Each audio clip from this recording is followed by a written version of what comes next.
যারা আমরা আওয়ামী লীগ করি, আওয়ামী পরিবারের মানুষ যারা আছে তাদের সাথে আমি একাধিকবার আলাপ করেছি যে মিয়া নুরুদ্দিন অপু মিয়া বলেছেন যে আপনারা আওয়ামী লীগ করেন, আওয়ামী লীগেই করেন, আওয়ামী লীগ থেকে বিএনপিতে আসার দরকার নাই, আপনারা ওইখানে থেকেই আমাকে সহযোগিতা করেন, আমাকে সাহায্য করেন, এটাই আমার জন্য যথেষ্ট।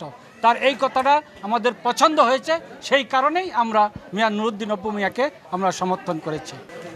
বাংলাদেশের বৃহৎ যে দুইটি দল, বাংলাদেশ জাতীয়তাবাদী দল এবং বাংলাদেশ আওয়ামী লীগ, সকল নেতৃবৃন্দ ওয়ার্ড থেকে শুরু করে থানা উপজেলার প্রত্যেক নেতৃবৃন্দ এবং আমাদের চেয়ারম্যান বৃন্দ, মেম্বার বৃন্দ সকলেই ঐক্যবদ্ধভাবে ধানের শীষের পক্ষে সবাই সমর্থন করে ধানের শীষের পক্ষে কাজ শুরু করেছে।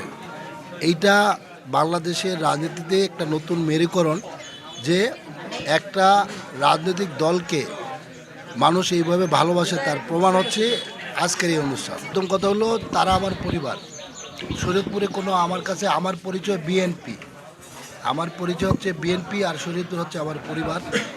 আমি বিএনপির প্রতিনিধি হিসাবে আমার শরীয়তপুর পরিবারকে সবাইকে নিয়ে আমাদের প্রিয় চেয়ারপারসন জনাব তারেক রহমানের যে 31 দফা কর্মসূচি আছে, এবং আপনারা প্রথম বক্তব্য তারেক রহমান সাহেবের প্রথম বক্তব্য সে বলছে আই হ্যাভ এ প্ল্যান।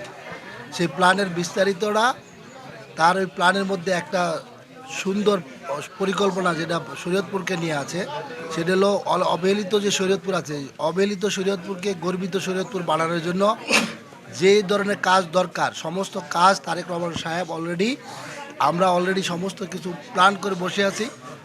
ইনশাআল্লাহ বাংলাদেশ জাতীয়তাবাদী দল 12 ফেব্রুয়ারি নির্বাচনে বিজয়ী লাভ করলে শরীয়তপুর ইনশাআল্লাহ একটা গর্বিত শহর হবে এবং জেলা হবে। আমার একটা স্মার্ট সিদ্ধান্তে 25% গ্যাসের খরচ কমেছে। ভাবছেন কিভাবে? সাধারণ গ্যাস স্টোভ বদলে আমি এনেছি আরএফএল গ্যাস স্টোভ। এর সাইন্টিফিক নজল ও ব্রাস বার্নার ক্যাপ সমানভাবে তাপ ছড়িয়ে রান্না করে দ্রুত, তাই গ্যাসও বাঁচায় 25%, টাকাও বাঁচে 25%। আরএফএল গ্যাস স্টোভ নিরাপদ ও গ্যাস সাশ্রয়ী।